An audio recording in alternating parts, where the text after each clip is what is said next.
Hello dear friends, अगर आप और भी रोमांटिक लव स्टोरी सुनना चाहते हैं तो मेरा दूसरा चैनल पर सुन सकते हैं। और हाँ, मेरा दूसरा चैनल पर स्टोरी सुनना चाहते हो तो लिंक डिस्क्रिप्शन पर है। और आदि ही मिस्ट्री मेन स्टोरी सुनना चाहते हो तो टेलीग्राम चैनल पर सुन सकते हैं, लिंक डिस्क्रिप्शन पर है। और हाँ, आप सभी चाहते हो mysterious girl and rude hero story का 10 एपिसोड अपलोड करूँ तो दोस्तों मुझे 10 एपिसोड अपलोड वाला कॉमेंट 150 चाहिए। अगर 150 10 एपिसोड अपलोड कमेंट आया तो कल 10 एपिसोड अपलोड होगा। और दोस्तों, सब्सक्राइब नहीं बढ़ रहा है तो आप डेली मेरा स्टोरी सुनते हो तो सब्सक्राइब कर लो दोस्तों। ओके, आपकी मर्जी सब्सक्राइब करना है कि नहीं करना। ओके, तो शुरू करते हैं आज की एपिसोड 156। अनाहिता पहुंची मुंबई यूनिवर्सिटी। अब तक आपने सुना कि प्रिंसिपल दीक्षित शेखर भारद्वाज की स्पेशल क्लास में अनाहिता को एडमिशन दिलाते हैं, लेकिन शेखर को यह गलतफहमी हो जाती है कि वह स्टूडेंट नताशा है और वह नताशा से मिलने के लिए सिंघानिया मेंशन भी जाता है। अब आगे, जब नताशा वहां पहुंची तो सारे स्टूडेंट एक्साइटेड होकर बातें कर रहे थे। क्या यह हमारे लेक्चर है जैसा कि मुंबई यूनिवर्सिटी से हुई थी? यहाँ के टीचर्स भी कितने हैंडसम हैं। मुझे तो बहुत खुशी हो रही है। दूसरे सीनियर स्टूडेंट ने भी हैरानी से कहा है, जूनियर, यह हमारे कैंपस के सबसे हैंडसम लेक्चर है। हमारे बाकी प्रोफेसर्स तो बिल्कुल भी हैंडसम नहीं है और टकले भी हैं। इनफैक्ट हमारे एक प्रोफेसर तो अपने टकले को छुपाने के लिए बिग भी पहनते हैं। दूसरे स्टूडेंट ने भी जलन करते हुए कहा, अगर यह मेरे लेक्चर होते तो मैं कभी कोई क्लास मिस नहीं करती। मैं हर एक क्लास हर एक रोज अटेंड कर दी। यह कौन से कोर्स में पढ़ा रहे हैं? मैं भी अगर यह मेरे लेक्चर होते तो मैं टॉप स्टूडेंट होती। तभी एक सीनियर स्टूडेंट ने ना में सर हिलाया और कहा, तुम लोगों को सपने देखना बंद करने देना चाहिए। वह कोई नॉर्मल कोर्स के लेक्चर नहीं है, वह सिर्फ एक ही क्लास में पढ़ाएंगे और वह है स्पेशल क्लास, और जो लोग नॉर्मल क्लासेस में है वह उन्हें देख भी नहीं सकते। व्हाट? यह कितनी गलत बात है। वैसे हम उसे स्पेशल क्लास में एंट्री कैसे ले सकते हैं? क्या कोर्स चेंज करने के लिए बहुत देर हो गई है? उस सीनियर स्टूडेंट ने फिर से ना में सर हिलाते हुए कहा, नहीं, स्पेशल क्लास में सिर्फ टॉप स्टूडेंट एडमिशन ले सकते हैं। वह सारी भीड़ डिसअपॉइंटेड हो गई, जिनमें खास करके लड़कियां थी। उन सब की बातें सुनकर नताशा खुद को बहुत लकी फील कर रही थी। यह सारे स्टूडेंट शेखर की क्लास में जाना चाहते थे मगर नहीं जा सकते थे, जबकि शेखर ने पर्सनली उसे अपनी क्लास में आने के लिए इन्विटेशन दिया था। यह कितने ऑनर की बात थी। इस बारे में सोचते हुए नताशा ने हाथ हिलाया और तेज आवाज में कहा, सर। यह आवाज सुनकर शेखर ने पीछे मुड़कर नताशा को देखा। उसके चेहरे पर थोड़ी देर पहले कोल्ड एक्सप्रेशन थे, लेकिन नताशा को देखते ही उसके एक्सप्रेशन थोड़े नरम हो गए। भीड़ ने उसे आने के लिए रास्ता छोड़ दिया।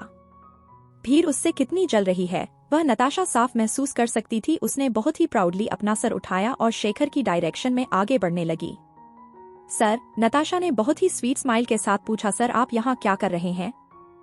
तुम्हारा इंतजार कर रहा हूँ, शेखर ने सच बोला। मुझे डर था कि तुम लेक्चरर्स ब्लॉक ढूंढ नहीं पाओगे, इसलिए यहाँ खड़ा था। वह उसका इंतजार कर रहे हैं। थैंक यू सर, नताशा ने बहुत ही ग्रेटफुली जवाब दिया और अपनी स्माइल कंट्रोल करने लगी। क्लास में 2 इम्पोर्टेंट स्टूडेंट थे, जिनमें से एक नताशा थी। एक दूसरा स्टूडेंट एक नया लड़का होगा, इसलिए वह नताशा को पर्सनली रिसीव करने आए थे। लेटेस्ट को उन्होंने कहा और उसे लेक्चरर्स ब्लॉक की तरफ लेकर जाने लगे। क्राउड में खड़े सभी लोग हैरानी और जलन के मारे नताशा और शेखर को जाते हुए देख रहे थे। भीड़ में ही किसी लड़की ने धीरे से कहा, यह लड़की कौन है? क्या यह हमारे लेक्चरर की गर्लफ्रेंड है? वह कितनी सुंदर है। वह उनकी गर्लफ्रेंड नहीं है, वह नताशा है, मेरी हाई स्कूल की स्कूलमेट। नताशा कौन?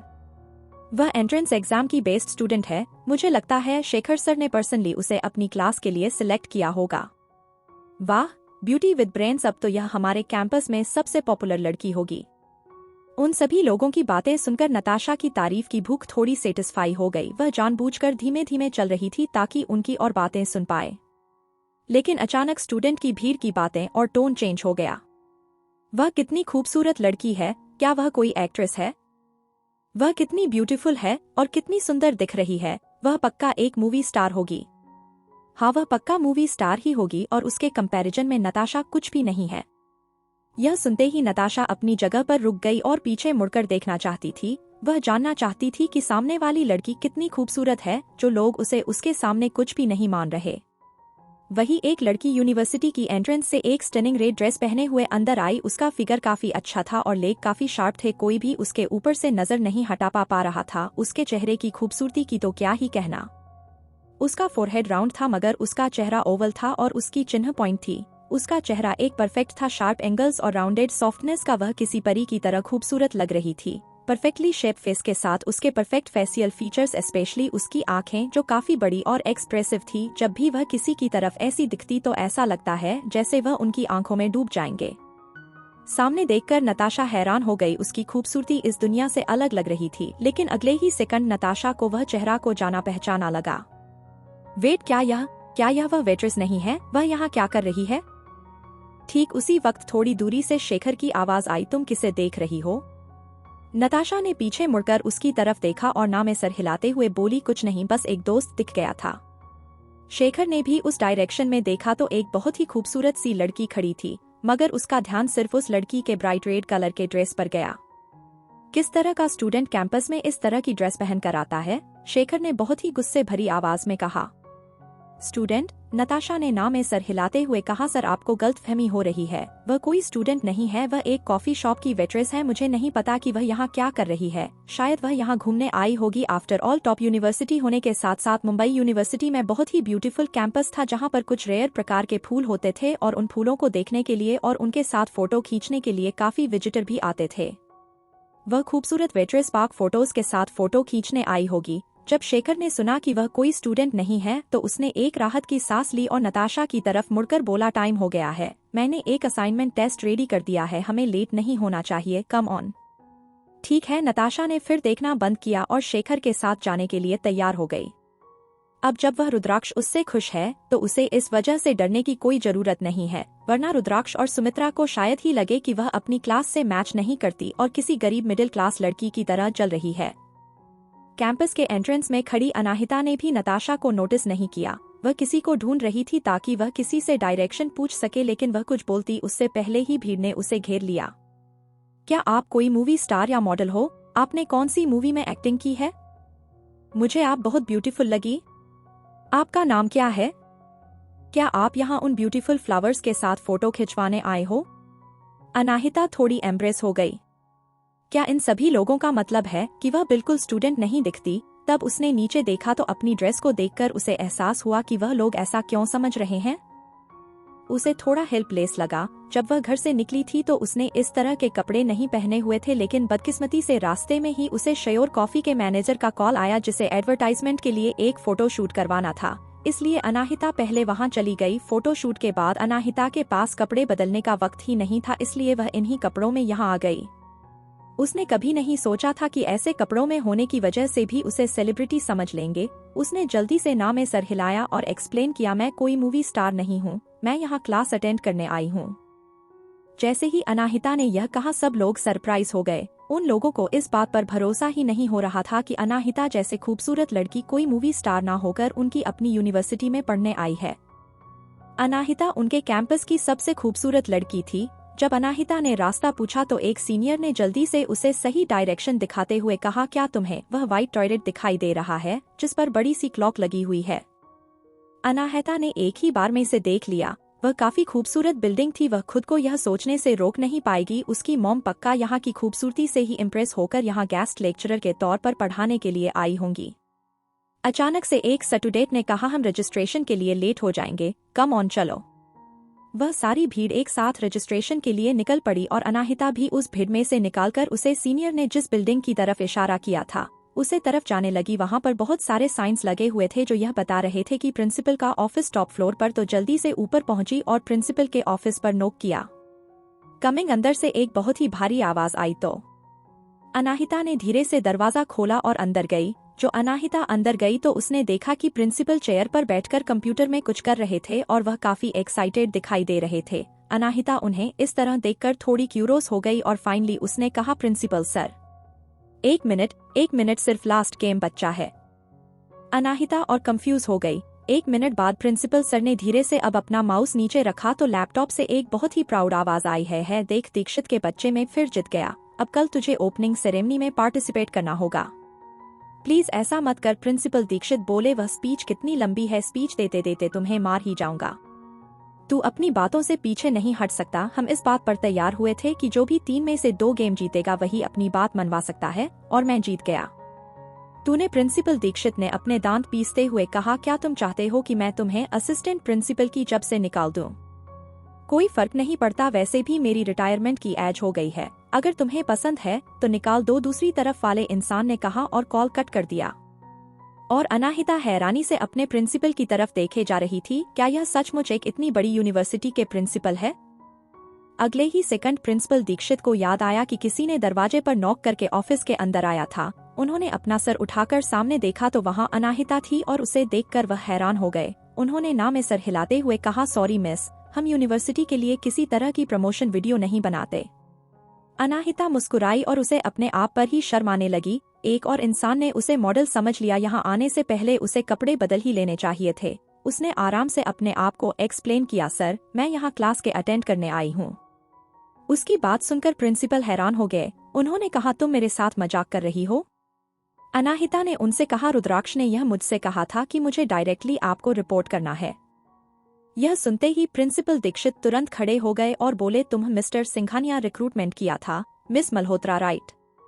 अनाहिता ने हाँ में सर हिलाया और बोली, एस अनाहिता मल्होत्रा। आगे कहानी में क्या होगा जानने के लिए सुनते रहिए mystery girl and a rude hero, और कमेंट और लाइक जरूर कीजिए जिससे हमें प्रोत्साहन मिले। धन्यवाद। एपिसोड 157, नताशा का सपना टूटा।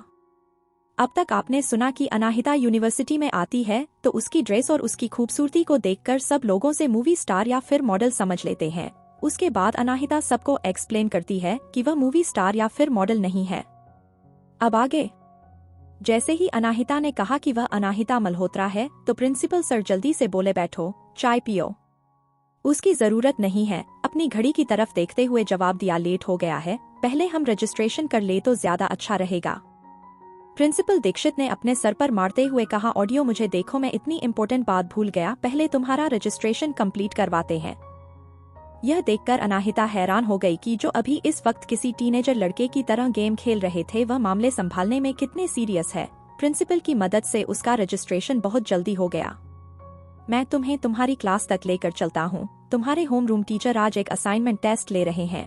वह टेस्ट तुम्हारी हाई स्कूल नॉलेज के ऊपर ही लिया जाएगा और उसे टेस्ट के बाद सबको उनके ग्रेड के अकॉर्डिंग बैठाया जाएगा। मगर चिंता मत करो, कोई फर्क नहीं पड़ता कि टेस्ट रिजल्ट इस वक्त अच्छे नहीं भी हुए तो शेखर की क्लास अभी ब्रांड न्यू है, सब कुछ शुरू से ही शुरू होगा। उनकी क्लास में जितने भी लोग हैं सबको कड़ी मेहनत करनी है और सीखना है।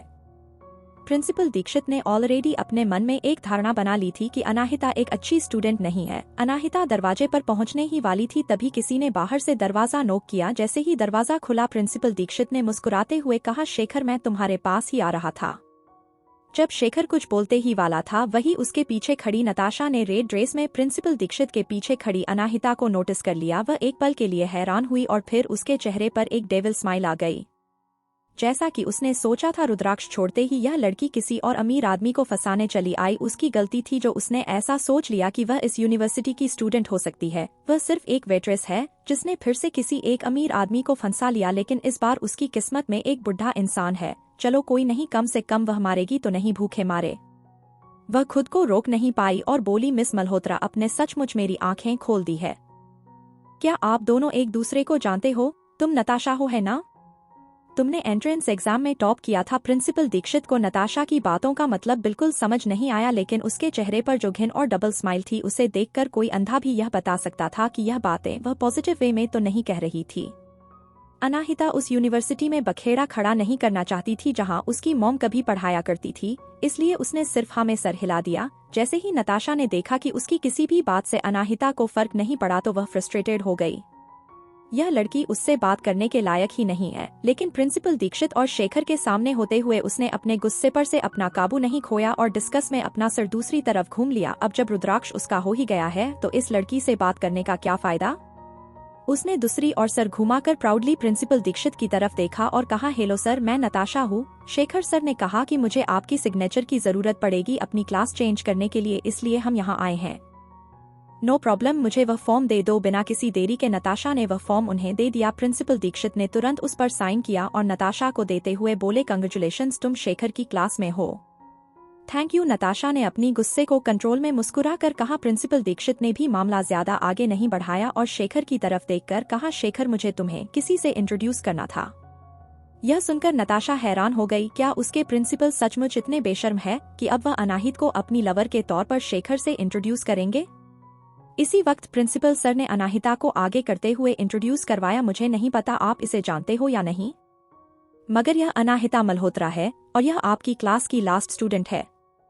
यह सुनते ही नताशा हैरानी से उनकी तरफ देखने लगी। अनाहिता उसकी क्लास में क्या कर रही है? क्या वह इतनी काबिल है?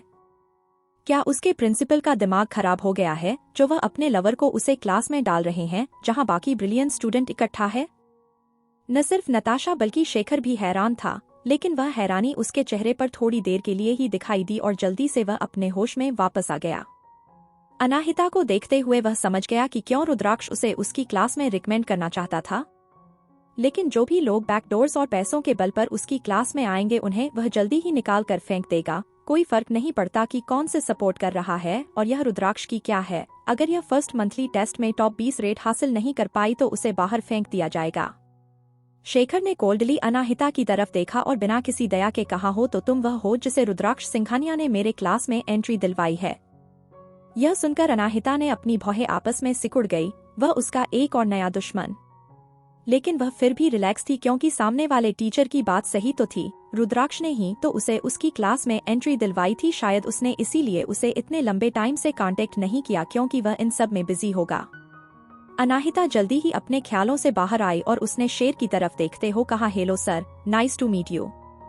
लेकिन शेखर ने उसके जवाब में कुछ नहीं कहा और सर दूसरी तरफ घूम लिया। वह उन स्टूडेंट को बिल्कुल पसंद नहीं करता था जो बैक ड्राइवर से या फिर पैसों के बल पर एंट्री लेते थे। लेकिन अब जब वह प्रिंसिपल दीक्षित की बात मानी गया है तो उसे उसकी क्लास में इस लड़की को तो लेनी ही होगा। वैसे भी वह कुछ ही दिनों में चली ही जाएगी।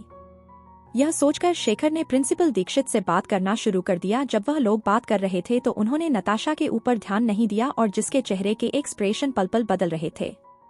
वह इस वक्त सरप्राइज, हैरानी, जलन, गुस्सा और एम्बारासमेंट एक साथ फील कर रही थी। वह अपनी फीलिंग्स से इतना कंट्रोल में चली गई कि उसके पैर लड़खड़ाने लगे और उसने अपने आप को खड़ा करने के लिए दीवार का सहारा लिया। रुद्राक्ष ने जिसे रिकमेंड किया था वह यह थी ना कि वह नताशा ऑलमोस्ट अपने गुस्से पर अपना कंट्रोल खोने ही वाली थी। लेकिन तभी उसने शेखर की बात सुनी और वह शांत हो गई। हाँ, मुझे नहीं पता कि प्रिंसिपल सर ने तुमसे क्या कहा, लेकिन अगर मंथली टेस्ट एग्जाम में तुम टॉप 20 में अपनी जगह नहीं बनाई तो मैं तुम्हें क्लास से निकाल दूंगा। यह सुनकर नशा हैरान हो गई। टॉप 20? शेखर की क्लास टॉप स्टूडेंट से भरी हुई है। वह भी श्योर नहीं थी कि वह टॉप 20 में पहुंचेगी या नहीं। और अनाहिता जो एक वेट्रेस है उसकी बात तो छोड़ दो, अगर वह टॉप 20 में पहुंच गई तो आसमान धरती दोनों फट जाएंगे। सब कुछ सुनाने के बाद नताशा कॉन्फिडेंट हो गई कि मंथली टेस्ट के बाद अनाहिता इस यूनिवर्सिटी से चली जाएगी। तब रुद्राक्ष को पता चलेगा कि अनाहिता सिर्फ एक गुड फॉर नथिंग है। अनाहिता ने भी नताशा के एक्सप्रेशन देख लिए और इसलिए स्माइल के साथ कहा, सर मैं समझ गई, मैं पूरी कोशिश करूंगी। उसे कैसे करने से शेखर और गुस्सा हो गया। उसे बिल्कुल भरोसा नहीं था कि यह लड़की जिसने बैकडोर से पैसों के बल पर एंट्री ली है वह टॉप 20 में अपनी जगह बन पाएगी। इस लड़की को अपनी जगह बिल्कुल नहीं पता है। शेखर उसे बिल्कुल जवाब नहीं दिया और नताशा की तरफ देखकर बोला, क्लास में जाओ, पहले मैं तुम्हारा फॉर्म एडमिशन के लिए सबमिट कर देता हूँ। उसके बाद तुम लोगों का एक ऐप ओपन टेस्ट होगा तुम लोगों के हाई स्कूल नॉलेज के ऊपर और उसे रिजल्ट के अनुसार ही सबको सीट पर बिठाया जाएगा। थैंक यू सर, नताशा और लाउडली जवाब दिया, यह दिखाने के लिए अनाहिता को कि वह उसे जीत गई। लेकिन जब उसने अनाहिता की तरफ मुड़कर देखा तो उसे समझ में आया कि अनाहिता उस पर बिल्कुल ध्यान नहीं दे रही है और अपने फोन को स्क्रॉल कर रही है। जब नताशा ने देखा कि उसकी बातों में अनाहिता पर किसी तरह का कोई इफेक्ट नहीं दिखाई तो वह इरिटेट हो गई। उसने अपने दांत पीसे और प्रिंसिपल दीक्षित को ग्रेड करने के बाद अपने क्लास की तरफ आगे बढ़ने लगी। वह इस टेस्ट में बेटर करेगी और अनाहिता को हरा देगी। जब अनाहिता अपने फोन पर यह चेक करी थी कि उसे कोई मिस कॉल आया नहीं तभी शेखर में गुस्से में बोला, क्या तुम्हें सुनाई नहीं देता? मैंने क्या कहा, एक टेस्ट होने वाला है, तुम अभी भी फोन पर क्या देख रही हो? अनाहिता ने उसके में गुस्से से भरी आंखों को देखा और धीरे से अपना फोन अंदर रख दिया। प्रिंसिपल दीक्षित थोड़ा ऑकवर्ड फील कर रहे थे। आफ्टर ऑल उन्होंने ही तो अनाहिता को इंट्रोड्यूस करवाया था और शेखर जिस तरह से उसे ट्रीट कर रहा था इससे वह बिल्कुल खुश नहीं थे। उन्होंने कहा, शेखर क्या तुम्हें नहीं लगता कि तुम थोड़ा ज्यादा ही सट्रिकट हो रहे हो? अभी तो टाइम भी नहीं हुआ है। लेकिन शेखर उनकी बात का कोई जवाब देता है उससे पहले ही अनाहिता बोली, प्रिंसिपल सर, शेखर सर ठीक कह रहे हैं, यह टेस्ट इम्पोर्टेंट है क्योंकि इसके अकॉर्डिंग सेट अरेंज किए जाएंगे। वह बस मेरी पढ़ाई को लेकर फिक्रमंद है, मैं जाकर टेस्ट की तैयारी करती हूँ।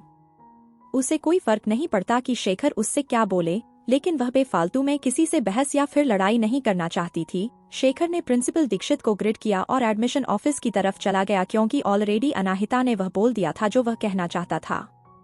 तभी प्रिंसिपल दीक्षित ने अनाहिता को रोकते हुए धीरे से कहा, डोंट वांट अनाहिता और शेखर का एटीट्यूड भी खराब है, मगर तुम्हें जल्दी पता चल जाएगा कि यह वह उतना भी बुरा इंसान नहीं है, वह बस थोड़ा स्ट्रेट फॉरवर्ड है। अगर तुम अच्छे से पढ़ाई करोगी तो उसके मन में तुम्हारा इम्प्रेशन सुधर जाएगा। Thank you principal sir. Anahita ने उन्हें थैंक यू कहा और लेक्चर हॉल की तरफ आगे बढ़ने लगी और नीचे आते ही फिर से एक बार नताशा दिख गई। अनाहिता नहीं जानती थी कि लेक्चर हॉल कहाँ है, इसलिए वह धीरे धीरे नताशा का पीछा करने लगी। नताशा को भी लगा कि कोई उसका पीछा कर रहा है, तो उसने पीछे मुड़कर अनाहिता को देखते हुए कहा, मैं भी सोचो कि कौन मेरा पीछे कर रहा है। तुम हो मिस मल्होत्रा, वह जिसने यूनिवर्सिटी में बैकडोर से एंट्री ली है। अनाहिता ने कोई जवाब नहीं दिया और सामने जो उसे लेक्चर हॉल दिखाई दे रहा था उसकी तरफ आगे बढ़ने लगी। जब नताशा ने देखा कि अनाहिता उसे इग्नोर कर रही है तो वह चिल्लाते हो बोली, यह किस तरह का एटीट्यूड है तुम्हारा? क्या तुम्हें सुनाई नहीं देती मेरी बात? क्या तुम्हें बेसिक मैनर भी नहीं है? अनाहिता ने उसकी तरफ घूम को देखा और कहा, मुझे सिर्फ इंसानों की भाषा समझ में आती है। यह सुनते ही नताशा का फेस डार्क हो गया, लेकिन जैसे ही उसे शेखर की बात याद आई उसने मुंह बनाते हुए कहा, वैसे भी तुम 1 महीने में जाने ही वाली हो। अब जब तुम्हें पता है कि 1 महीने में तुम्हें लात मार के यहाँ से निकाल दिया जाएगा तो तुम पहले क्यों नहीं चली जाती? कैसा लगा मेरा सजेशन? आगे कहानी में क्या होगा जानने के लिए सुनते रहिए mystery girl and a rude hero. Comment और लाइक जरूर कीजिए जिससे हमें प्रोत्साहन मिले। धन्यवाद। एपिसोड 158 फिर से नायरा मिली। अब तक आपने सुना कि अनाहिता यूनिवर्सिटी पहुंचकर प्रिंसिपल दीक्षित और शेखर और नताशा से मिलती है, लेकिन शेखर और नताशा का बिहेवियर अनाहिता के प्रति हमेशा की तरह ही बिल्कुल अच्छा नहीं होता। अब आगे नताशा की बात सुनकर अनाहिता, जिसका ध्यान अभी तक अपने फोन में था, उसने अपना सर उठाकर नताशा की आंखों में देखा। उसकी आंखों में एक कोल्डनेस थी और वह काफी इंटेंशनली नताशा की तरफ घुरे जा रही थी। अचानक नताशा को अपने ऊपर प्रेशर फील होने लगा और उसने अपनी मुठिया कसते हुए एक कदम पीछे लेते हुए कहा, क्या करने वाली हो तुम? उसे ऐसा लगा जैसे अनाहिता उस पर अटैक करने वाली है, लेकिन अनाहिता ने मुस्कुराकर कहा, क्या तुम्हें पता है कि आखिरी बार जिस लड़की ने मुझसे पंगा लिया था उसके साथ क्या हुआ था? अनाहिता की बात का नताशा कोई जवाब देती है उससे पहले ही वह खुद बोली, वह 3 दिनों बाद मर गई थी। नताशा हैरान हो गई और गुस्से में चिल्लाते हुए बोली, क्या तुम मुझे डरा रही हो? मैं तुम्हें सच्चाई बता रही थी, अनाहिता ने शांति से जवाब दिया और इतना कहकर वह वहां से मुड़ कर जाने लगी। उसे याद था कि प्रिंसिपल दीक्षित ने उसे बताया था कि स्पेशल का क्लास का लेक्चर हॉल 1st लेवल के बिल्डिंग में है। नताशा गुस्से में चिल्लाने वाली थी, लेकिन तभी कुछ प्रोफेसर उसके आसपास से ही होकर गुजरे, जिससे उसे मजबूरन में अपने गुस्से को कंट्रोल करके चुप रहना पड़ा और पूरे रास्ते को खुद को यही याद दिला रही थी कि इस तरह वह किसी भी के ऊपर चिल्लाना नहीं। इसी सोच के साथ नताशा खुद को शांत कर रही थी। वह लोग ऑलमोस्ट लेक्चर हॉल के पास पहुंच गए थे, लेकिन अचानक से अनाहिता रुक गई। जब प्रिंसिपल दीक्षित ने उसे स्पेशल क्लास का इंट्रोडक्शन दिया था तब उसे बताया था कि शेखर ने जानबूझकर लेक्चर हॉल की फैसिलिटीज पर ज्यादा ध्यान दिया है और यहाँ तक कि साउंड प्रूफ वॉल बनवाई है और ऐसा दरवाजा है जिसे एक बार खुला छोड़ देने पर भी वह अपने आप बंद हो जाए।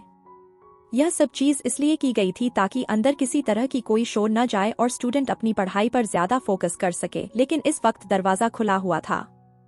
क्या दरवाजा टूट गया है?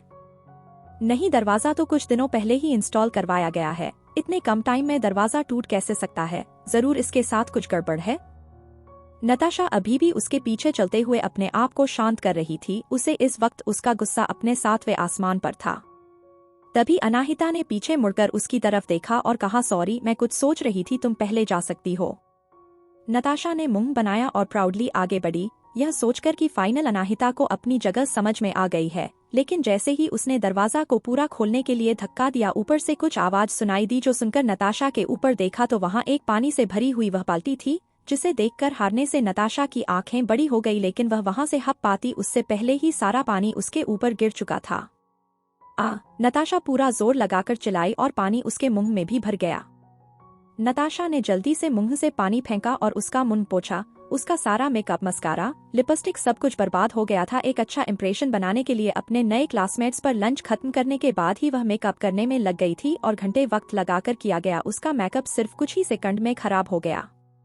वह जानती थी कि वह बहुत बुरी दिख रही होगी, लेकिन उससे भी बुरा तो हुआ जब वह बाल्टी जाकर डायरेक्ट नताशा के सर पर गिरी। हा हा हा, पूरे लेक्चर हॉल में हंसी की आवाज सुनाई देने लगी। इस वक्त नताशा एक गड्ढा खोदकर उसने छुप जाना चाहती थी, उसने जल्दी से बाल्टी निकाल कर फेंकी और शर्म के मारे अपना फेस कवर करके वहां से दौड़कर भागी। जैसे ही वह दरवाजे पर पहुंची अचानक किसी से टकरा गई जो उसने सामने देखा तो शेखर खड़ा था। सर शेखर को देखकर वह रोने लगी। नताशा के कपड़े भीग गए थे इसलिए शेखर जल्दी से अपना कोट निकाला और नताशा को कवर करते हुए कहा, पहले चेंजिंग रूम में जाओ, मैं टेस्ट पोस्टपोन करता हूँ। यह सुनकर नताशा ने अपना सर नीचे किया और नीचे जाने लगी। जैसे ही वह अनाहिता के बगल से होकर गुजरी अचानक उसे याद आया कि अनाहिता दरवाजा खोलने से ठीक 1 सेकंड पहले रुक गई थी, जैसे उसे पता हो कि दरवाजे के साथ कुछ गलत है। क्या यह सब उसने जानबूझकर किया? नताशा ने गुस्से में अनाहिता को घुरा और पैर पटकते हुए वहां से चली गई। उसका मेकअप बर्बाद हो गया, उसके कपड़े भीग चुके थे। यह वक्त गुस्सा करने का नहीं था, लेकिन वह यह बेइज्जती कभी नहीं भूलेंगी। लेकिन अनाहिता ने नताशा के घूरने पर कोई ध्यान नहीं दिया और अंदर जाने लगी, लेकिन तभी शेखर ने उसे रोकते हुए कहा, अनाहिता। जी सर। फॉलो मी, शेखर ने कहा और उसे कॉरिडोर के ओर में ले गया। अनाहिता भी चुपचाप उसके पीछे पीछे वहां पहुंच गई। मैंने सब कुछ देखा, शेखर ने बहुत ही कोल्डली कहा। क्या? अनाहिता को नहीं समझ में आया कि उसकी बातों का मतलब क्या है। तुम आगे आगे चल रही थी, लेकिन दरवाजा खुला से कुछ सेकंड पहले ही तुम रुक गई और तुमने नताशा को आगे जाने दिया। क्या अभी भी मुझे क्लियर करने की जरूरत है कि यह सब तूने जानबूझकर किया? हाँ, उसकी बात सुनकर अनाहिता हंसने लगी। तुम्हें हंसी किस बात पर आ रही है? मुझे हंसी इस बात पर आ रही है कि आप एक ऐसे इंसान से सवाल पूछ रहे हैं जो खुद उसे परेनक का शिकार होने वाली थी, ना कि उसे इंसान को ढूंढ रहे हैं जिसने यह सब किया। क्या यह रिडिक्यूलोस नहीं है? अनाहिता ने बहुत ही कैजुअल कहा। शेखर हैरान हो गया और वह उसकी बातों का जवाब नहीं ढूंढ पाया, तो अनाहिता ने आगे कहा, आप मुझे इंटेरोगते कर रहे हैं, लेकिन अगर मैं किसी को कॉल करने के लिए अगर नहीं रुकी होती और मेरी जगह नताशा पहले नहीं गई होती, तो क्या मेरे भीगने के बाद भी आप नताशा से इसी तरह सवाल पूछते? उसकी बात सुनकर शेखर स्पीचलेस हो गया, क्योंकि वह ऑलरेडी जवाब जानता था। ऑफ कोर्स नहीं। अनाहिता ने मुस्कुराकर कहा, शेखर सर, मुझे पता है आप क्या सोच रहे हैं। नताशा एक टैलेंटेड स्टूडेंट है और मैं एक ऐसी लड़की जो बैकडोर से एंट्री ली है, लेकिन हम फिर भी सारे स्टूडेंट हैं। क्या आप एटलीस्ट मुझे एक स्टूडेंट की तरह ट्रीट कर सकते हैं? शहर के होंठ थोड़े से खुले, लेकिन वह अपनी फ्रस्ट्रेशन निकालने के लिए कुछ बोल नहीं पाया। वह सचमुच गलत था, लेकिन अनाहिता एक आउटस्टैंडिंग स्टूडेंट नहीं थी उसकी नजरों में, जिनके सवालों का जवाब देने के लिए वह मजबूर हो। आफ्टर ऑल अनाहिता उस परेनक का शिकार होने वाली थी, लेकिन उसने जानबूझकर नताशा को आगे आने नहीं दिया, जिससे वह अपनी बात को खत्म नहीं कर पा रहा था। शेखर ने अनाहिता की आंखों में देखते हुए सीरियसली में कहा, तुम बहस करने में बहुत अच्छी हो। मुझे उम्मीद है कि यही दिमाग तुम पढ़ाई में भी इस्तेमाल करोगी, वरना महीना के आखिर में तो मैं तुम्हें धक्के मार कर निकल ही दूंगा। आपकी एडवाइस के लिए थैंक यू सर, मैं अपना बेस्ट करूंगी। अगर और कोई बात नहीं है तो मैं क्लास में जाऊं। इतना कहकर अनाहिता मुड़ी और शेखर का जवाब का इंतजार किए बगैर अंदर चली गई। उसके ऐसे एटीट्यूड को देखकर शेखर को अपने बिहेवियर के लिए जो थोड़ा बहुत रिग्रेट हो रहा था वह तुरंत गायब हो गया। वह इस लड़की के बारे में बिल्कुल सही था। इस लड़की को इतना भी नहीं पता कि अपने टीचर्स के रिस्पेक्ट कैसे की जा सकती है। वह अपनी टीचर को ऐसे एटीट्यूड दे रही है जैसे वह उसका कोई क्लासमेट हो। उसे अंदाजा ही नहीं है कि पोलाइटनेस क्या होती है। यही फर्क होता है एक अच्छे और बुरे स्टूडेंट के बीच में। उसने पहले से ही डिसाइड कर लिया था कि टॉप 20 ऐसी क्लास में रहेंगे। वह जानबूझकर अनाहिता और उन बाकी स्टूडेंट को टारगेट कर रहा था जो उसकी क्लास में बैकडोर से आए थे, वरना उसके अच्छे स्टूडेंट जिनमें टैलेंट था उन पर बुरा असर पड़ेगा। वहीं दूसरी तरफ जैसे ही लेक्चर हॉल के सारे स्टूडेंट ने शेखर को वहां देखा, वह लोग सब शांत हो गए। अच्छे स्टूडेंट तो छोड़ो, बुरे स्टूडेंट भी शेखर को देखकर थोड़ा डर गए थे। वहां का प्रेशर काफी ज्यादा था। जब अनाहिता ने क्लास में एंट्री ली, जब तक वह अपने सीट पर नहीं बैठ गई, चारों तरफ लोगों की खुशफुसाहट की आवाज सुनाई दे रही थी। क्या यह हमारी क्लासमेट है? वह कितनी खूबसूरत है, सही इसे इन एंजल। अब मुझे लगता है कि हर रोज क्लास में आने के लिए मुझे एक मोटिवेशन मिल गया है। एंजल वह पक्का एक प्रिंसेस होगी फेरी टेल से। लेकिन तभी अचानक उन सब के बीच में एक इरिटेटेड आवाज सुनाई दी। क्या तुम लोग अभी भी इतनी हिम्मत है कि गॉसिप कर सको? क्या तुम लोगों ने अभी अभी शेखर सर का चेहरा नहीं देखा था? यह सुनते ही पूरा हॉल फिर से शांत हो गया, लेकिन यह आवाज अनाहिता को कुछ जानी पहचानी लग गया। वही लड़की थी जिसे अनाहिता उसे दिन चेस कंपटीशन में मिली थी, नायरा रायजादा, जो उससे हारी थी और वह संभव की कजन भी है। नायर ने एक येलो सॉफ्ट ड्रेस पहनी हुई थी और उसका मेकअप फ्लॉलेस था। यह साफ था कि वह जानबूझकर ऐसी ड्रेस अप होकर आई थी ताकि सबका ध्यान इस पर जाए, लेकिन अनाहिता के आते ही स्पॉटलाइट अनाहिता पर आ गई। जिससे वह काफी इरिटेट हो गई थी और उसके अलावा यह गुस्सा उसे दिन की हार का नतीजा था, जिस दिन वह अनाहिता से हारी थी और उसे उसके सामने घुटने टेकने पड़े थे। अनाहिता नायरा की नजरों में नफरत महसूस कर ली, लेकिन उसने उसे इग्नोर किया और लास्ट में जाकर बैठ गई। जल्दी ही शेखर क्लास के अंदर आया। उसका चेहरा डार्क था और उसके गुस्से को देखकर कुछ स्टूडेंट कांपने लगे। रूम में बैठी कोई लड़कियां तो उसे देखकर हैरान हो गई कि वह कितना हैंडसम और अट्रैक्टिव था। अगर मोस्ट अट्रैक्टिव टीचर की कोई रैंकिंग होती तो शेखर पक्का फर्स्ट आता। लेकिन शेखर के एक्सप्रेशन बहुत ही खतरनाक थे, इसलिए किसी में भी इतनी हिम्मत नहीं थी कि दोबारा नजर उठाकर उसकी तरफ देख पाए। अंदर आते ही शेखर ने चौक उठाकर ब्लैक बोर्ड पर अपना नाम लिखा और फिर पीछे मुड़कर सबको देखने के बाद बोला, यह मेरा नाम है और तुम लोग मुझे शेखर सर कह सकते हो। आज से मैं तुम्हारा होम रूम टीचर हूँ और तुम लोगों से रिलेटेड कोई भी काम का इंचार्ज में होगा। इतना कहकर वह रुका और फिर आगे बोला, अब मेरा सेल्फ इंट्रोडक्शन हो गया है, अब उसे बारे में बात करते हैं जो अभी अभी हुआ। मुझे बताओ किसने की यह हरकत। पूरा हॉल शांत हो गया और कोई खड़ा नहीं हुआ। तो शेखर बोला, तो डर लग रहा है, एक्सेप्ट करने में है ना। एक बार टेस्ट कंप्लीट हो जाने के बाद सारे स्टूडेंट को एक साथ पनिशमेंट मिलेगी। यह सुनते ही सारे स्टूडेंट कंप्लेंट करने लगे, सर हमने नहीं किया, हमें क्यों पनिशमेंट मिलेगी? यह सही नहीं है, हमने तो नहीं किया, जिसने भी यह किया है उसे पनिशमेंट मिली चाहिए, हमें नहीं। सर आप बहुत स्ट्रिक हो रहे हैं, यह गलत बात है। ठीक उसी वक्त अनाहिता ने देखा कि उसे थोड़ी दूरी पर बैठा है एक लड़का। वह अपना हाथ खड़ा करके खड़ा होने की कोशिश कर रहा था, लेकिन उसके बगल में बैठा लड़का उसे बार बार रोकने की कोशिश कर रहा था। फिर भी पहले लड़का बिना किसी हिचकिचाहट के खड़ा हो गया और बोला, मैंने किया है, मैं यह पनिशमेंट अकेले भुगतूंगा, दूसरे लोगों को इसमें घुसाने की कोई जरूरत नहीं है। अनाहिता के साथ साथ सारे हाल के लड़के लड़कियां उस लड़के की तरफ देखने लगे। आगे कहानी में क्या होगा जानने के लिए सुनते रहिए mystery girl and a rude hero. Comment और लाइक जरूर कीजिए जिससे हमें प्रोत्साहन मिले। धन्यवाद। एपिसोड 159 मुश्किल टेस्ट पेपर। अब तक अपना सुना। मुंबई यूनिवर्सिटी में आते ही अनाहिता को मुसीबत का सामना करना पड़ता है, लेकिन वह बच जाती है और स्टूडेंट के फ्रेंड का शिकार नताशा हो जाती है। अब आगे उस प्रैंक की जिम्मेदारी लेने के लिए एक लड़का खड़ा हुआ जिसे अनाहित और बाकी सारे स्टूडेंट देखने लगे। वह लड़का काफी हैंडसम था, थिक आईब्रोज और अच्छे हेयर स्टाइल और शार्प फेसियल फीचर्स के साथ, जो कोई बिगड़ा हुआ बदमाश नहीं लग रहा था। वीरेन उस लड़के के बगल में बैठे हुए लड़के ने धीरे से उसका नाम लिया। वीरेन ने उसे घूरकर देखा और फिर शहर की तरफ देखते हुए पूछा, मुझे क्या करना होगा इसकी पनिशमेंट के तौर पर? तुम एकेडमिक ऑफिस जाओगे, लेकिन उससे पहले दरवाजे पर जो तुमने गंदगी मची है वह सब करोगे। शेखर ने अपनी आईब्रो सिकुड़ते हुए कहा। वीरेन नाम के लड़के ने साइड में जाकर क्लीनिंग का सामान लाया और बिना किसी आवाज के सारा पानी साफ करने लगा। उसके बगल में बैठा हुआ लड़का भी उसके पीछे पीछे आया और उसकी हेल्प करने लगा। थोड़ी देर बाद उसने लोगों ने सारा फ्लोर साफ कर दिया। ठीक उसी वक्त नताशा भी वापस आई। उसका मेकअप फिर से पहले की तरह फ्लॉलेस हो गया था। शेखर ने वीरेन की तरफ देखा और कहा, नताशा से माफी मांगो। यह सुनते ही वीरेन के माथे पर शिकन पड़ गई, लेकिन फिर भी उसने कहा, सॉरी। नताशा को उसे परेनक करने वाले इंसान पर बहुत गुस्सा आया था, लेकिन उसका चेहरा देखने के बाद उसका गुस्सा थोड़ा कम हो गया। लेकिन दुनिया में बाहरी खूबसूरती है, सब कुछ होती है और लोग अच्छे दिखने पहले या फिर अमीर इंसानों के प्रति थोड़े पोलाइट हो जाते हैं। नताशा ने मुस्कुरा कर कहा, इट्स ओके। वीरेन ने उसकी तरफ देखा भी नहीं और फिर शेखर से पूछा, क्या मैं ऑफिस जा सकता हूँ? शेखर पहले ही दिन अपने स्टूडेंट को पनिश नहीं करना चाहता था, इसलिए उसने सोचा कि माफी मांगने के बाद वह उन्हें माफ कर देगा, लेकिन वीरेन के एटीट्यूड की वजह से वह उसे माफ नहीं करना चाहता था। और उसके अलावा अगर शेखर को ठीक से याद है तो वीरेन भी अपनी फैमिली के पावर के दम पर ही उसकी क्लास में एंटर हुआ था। जैसा कि उसे उम्मीद थी, ऐसे स्टूडेंट होपलेस होते हैं।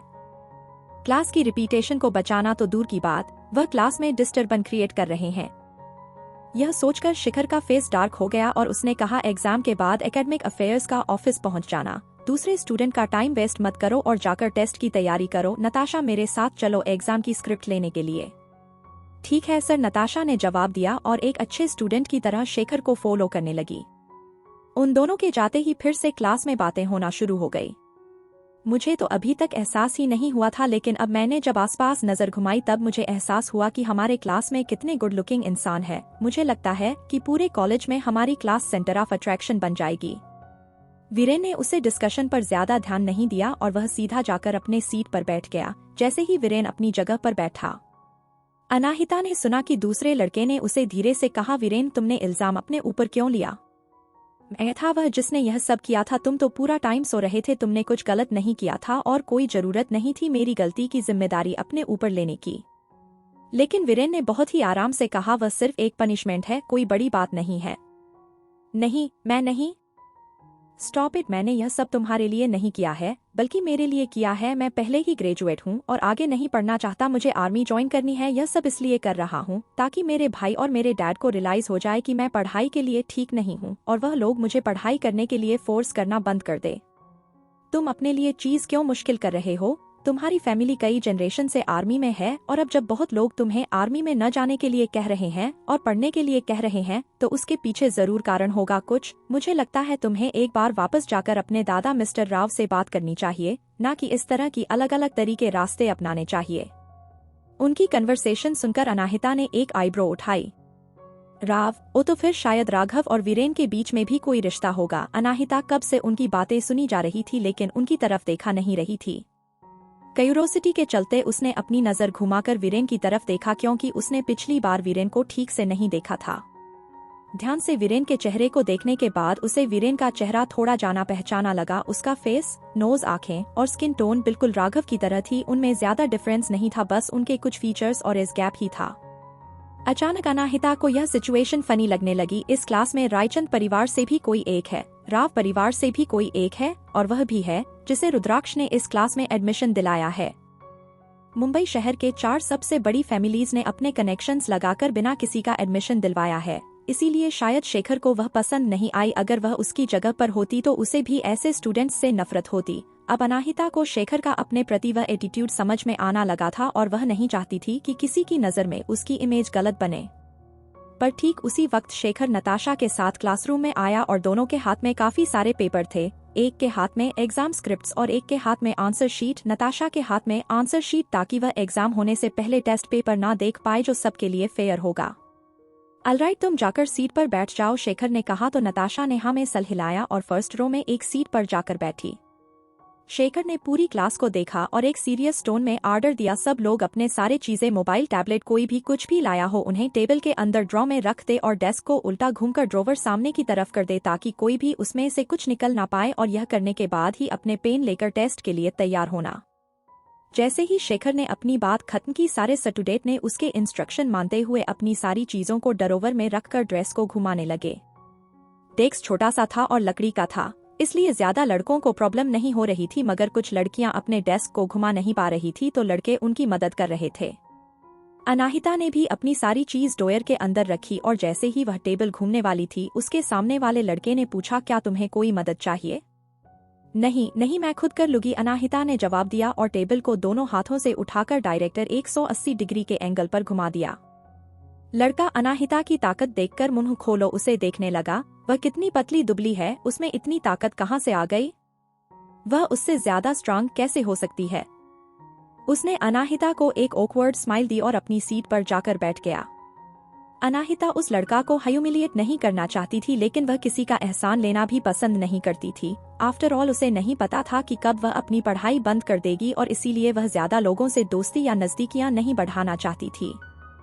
जब अनाहिता अपना टैक्स घूमने के बाद अपनी सीट पर बैठने वाली थी, उसे अचानक अपने बगल से किसी की धीमी हंसी की आवाज सुनाई दी। अनाहिता ने जब धीरे से उस तरफ देखा तो वीरेन उसकी तरफ देखकर हंस रहा था।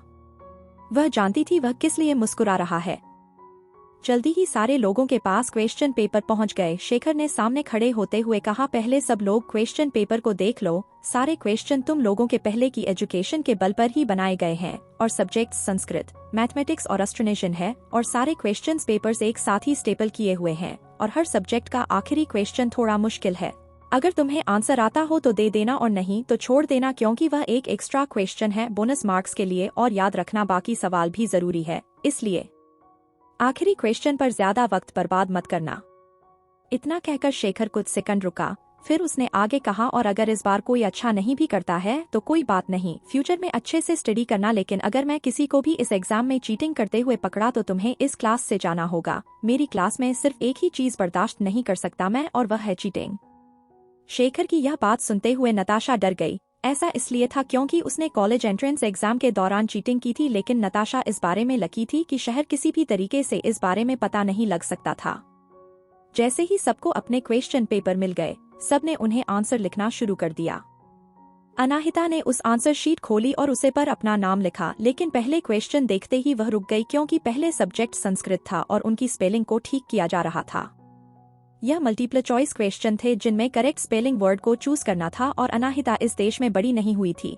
इस देश के कभी कई लोगों को संस्कृत नहीं आती, लेकिन मुंबई यूनिवर्सिटी अपने कल्चर को लेकर काफी पार्टिकुलर है, इसलिए वह यहाँ पर संस्कृत सिखाती है ताकि वह अपने देश के धरोहर को आगे बढ़ा सके। संस्कृत बोलना अनाहित के लिए कोई बड़ी बात नहीं थी, लेकिन उन बोले हुए शब्दों को स्पेलिंग में लिखना या उतारना उसके लिए थोड़ा मुश्किल था। अनाहिता लंबे टाइम तक उस क्वेश्चन को देखते रही। वीरेन का दोस्त जो उसके बगल में ही बैठा था, उसने भी यह देखा तो धीरे से बोला, क्या तुम्हें भी इसका जवाब नहीं पता? अनाहिता ने उस लड़के की तरफ देखा जो पक्का एक अच्छा स्टूडेंट नहीं था और अनाहिता को पहली बार इस बात को मानने में शर्म आ रही थी कि कोई ऐसी चीज है जो वह नहीं जानती। भूल जाओ, मैं हार मानती हूँ। अनाहिता ने इमीडिएटली भी आंसर को चूज कर लिया। अनाहिता ने सारे के सारे मल्टीपल इस क्वेश्चन के आंसर भी दे दिए। उसने कभी उम्मीद नहीं की थी कि वह कभी अपने एग्जाम में किसी सवाल के जवाब अंदाज से लगाएगी, लेकिन जैसे ही अनाहिता ने दूसरा पेपर पलटा उसके एक्सप्रेशन और बिगड़ गए, क्योंकि आगे संस्कृत में एक कविता लिखनी थी। अनाहिता ने आज से पहले कभी संस्कृत को एक सब्जेक्ट के तौर पर लेकर पढ़ाई नहीं की थी, इसलिए उसे एक कविता का आइडिया बिल्कुल नहीं था।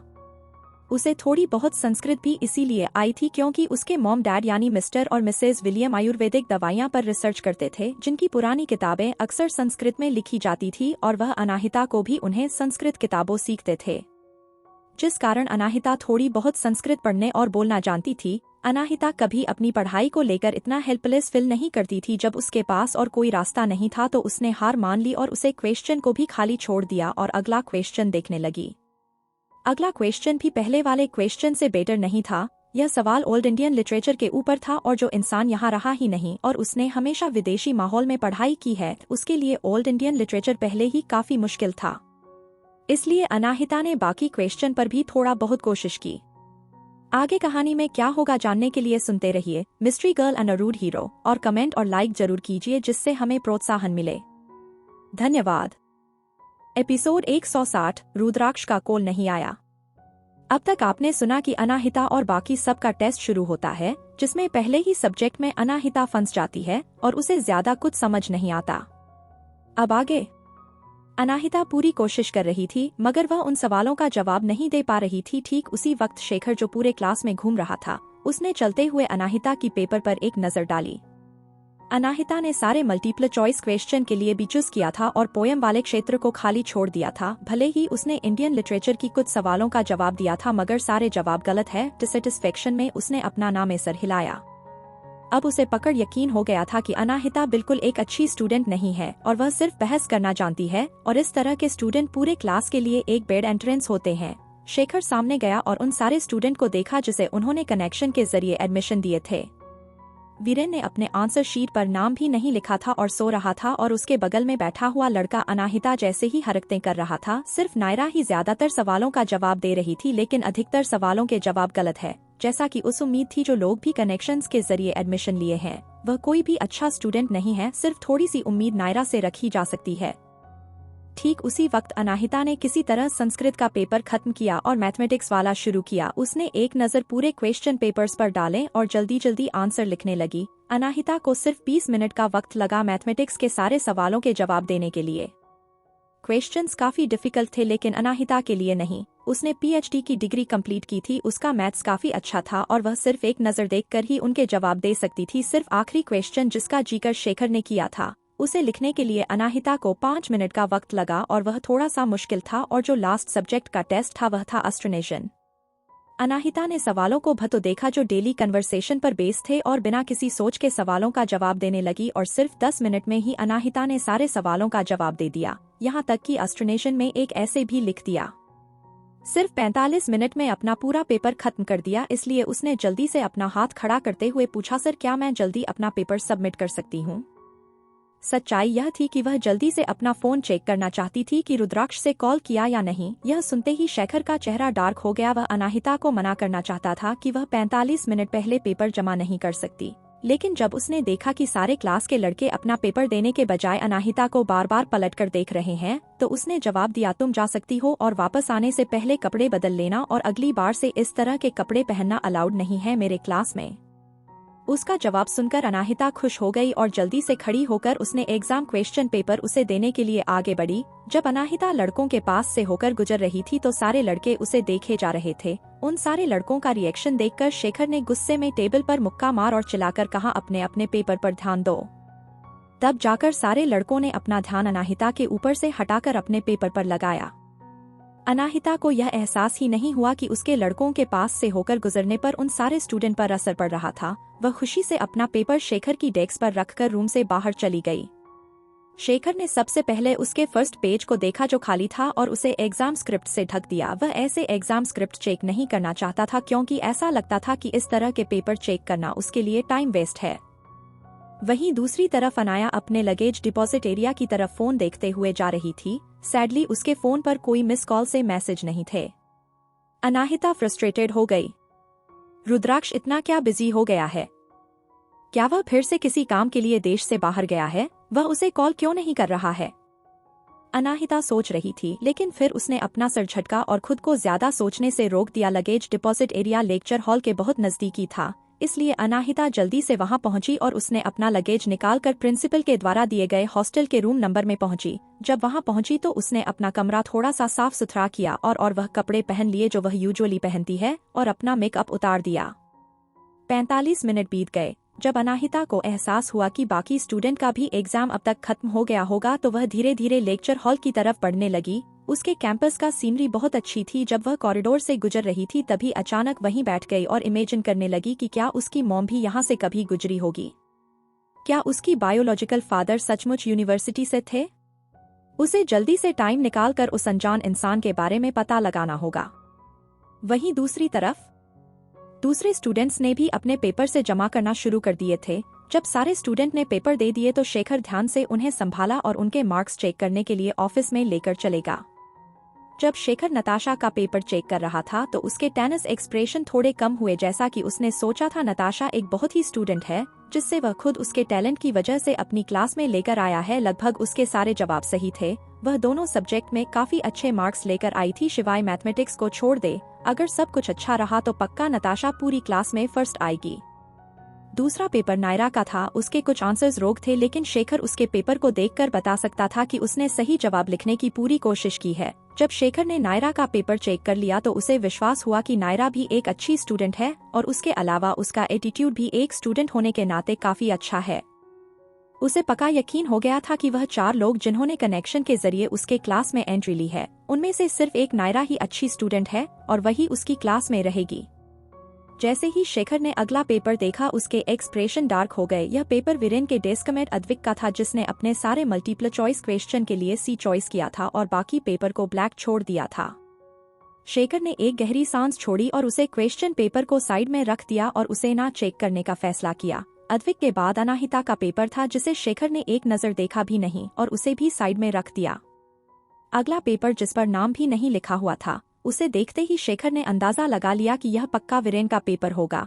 जिसे साइड में रखते हुए शेखर ने गहरी सांस ली और आंखें बंद की ताकि अपने आप को शांत कर सके और अपने आप को यह समझने लगा कि इस तरह के खराब स्टूडेंट पर अपना मूड खराब करने की उसे कोई जरूरत नहीं है।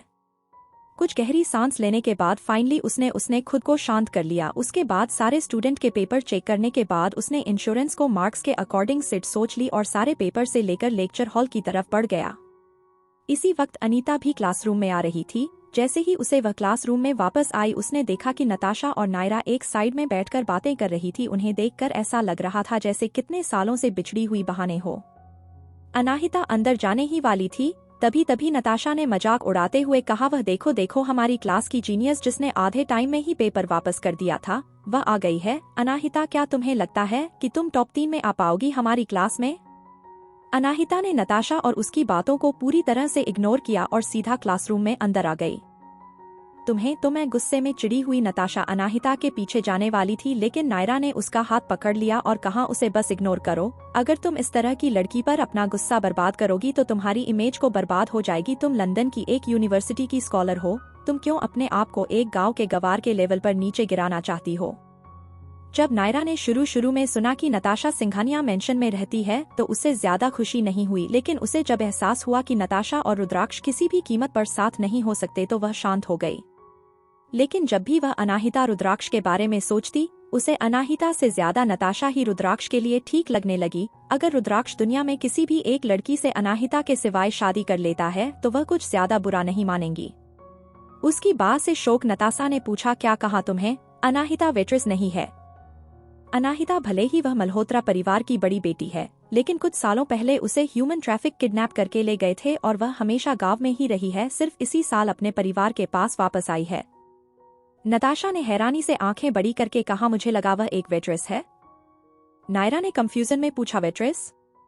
अब जाकर नताशा को एहसास हुआ कि वह अनाहिता को ठीक से नहीं जानती है। उसे तो हमेशा लगता था कि अनाहिता एक वेट्रेस है। उसे एहसास हो रहा था कि वह मल्होत्रा परिवार की बड़ी बेटी है, लेकिन उससे भी क्या फर्क पड़ता है। अगर उसके परिवार और अनाहिता के परिवार के बीच में कंपटीशन हो तो अनाहिता कभी उसके बराबर नहीं हो सकती। नताशा ने नायरा के सवाल को इग्नोर किया और मुस्कुराकर जवाब दिया, कुछ नहीं। वीरेन, जो वही रेलिंग के पास खड़ा होकर स्मोकिंग कर रहा था, उसने अपने सिगरेट बड़ को नीचे फेंक दिया और पीछे की बातें सुनकर वह काफी बोर हो चुका था। किस तरह की लड़कियां हैं यह सारी की सारी? लड़कियां एक जैसी होती है। मुझे अपने घर वापस जाकर डैड को मनाना होगा ताकि वह इस तरह की लड़कियों से मेरे भाई राघव को इंट्रोड्यूस करवाना बंद करवा दे। एक गांव की लड़की से शादी करना इन तरह की लड़कियों से शादी करने से काफी बेहतर होगा। सच्चाई यह थी कि वीरेन को लगता था कि अनाहिता नताशा और नायरा से काफी बेहतर है। ठीक उसी वक्त वीरेन के दिमाग में अनाहिता की रेड ड्रेस वाली इमेज घूमने लगी, लेकिन उसने जल्दी से अपना सर झटका और होश में वापस आ गया। क्या सोच रहा हूँ मैं? क्लास, शेखर ने तेज आवाज में कहा, जिससे सारे स्टूडेंट का अटेंशन उस पर चला गया और फिर आगे बोला, रिजल्ट्स आ गए हैं, सब लोग क्लास में आ जाओ और अपनी अपनी रैंकिंग के हिसाब से अपनी सीट पर बैठ जाओ। उसका साफ मतलब था कि जिस स्टूडेंट ने एग्जाम में अच्छे मार्क्स नहीं लाए हैं उसे एक अच्छी सीट नहीं मिलेगी बैठने के लिए। सारे स्टूडेंट जल्दी से क्लासरूम के अंदर आ गए। शेखर ने मार्क्स के अकॉर्डिंग बैठने की अरेंजमेंट इसलिए की थी क्योंकि उसे लगता था कि बेहतर स्टूडेंट्स को आगे बैठना चाहिए और टीचर की बात ध्यान से सुननी चाहिए, क्योंकि वही फ्यूचर में क्लास को आगे लेकर जा सकते हैं। सारे स्टूडेंट भी जल्दी से क्लास के अंदर आ गए क्योंकि उन्हें भी जानना था कि कौन कितने मार्क्स लेकर आया है। आगे कहानी में क्या होगा जानने के लिए सुनते रहिए mystery girl and a rude hero, और कमेंट और लाइक जरूर कीजिए जिससे हमें प्रोत्साहन मिले। धन्यवाद।